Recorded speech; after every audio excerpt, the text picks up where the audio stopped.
Hey, this is Eric with Outdoor Extreme. My sister Claire is videoing, and we are going to be doing some explosions today. Water balloons.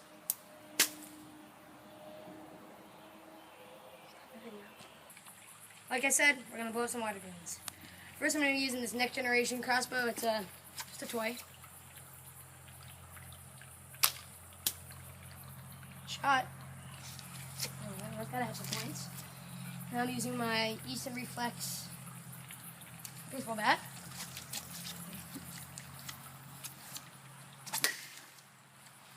I got splashed by that.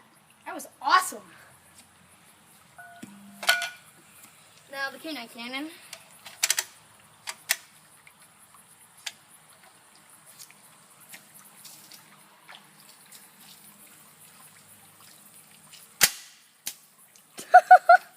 Okay, so that's 2 failures, 1 epicness.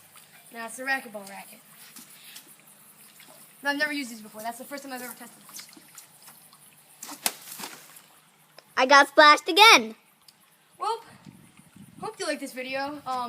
Please comment, subscribe, and like, obviously. Thanks for watching. See you later.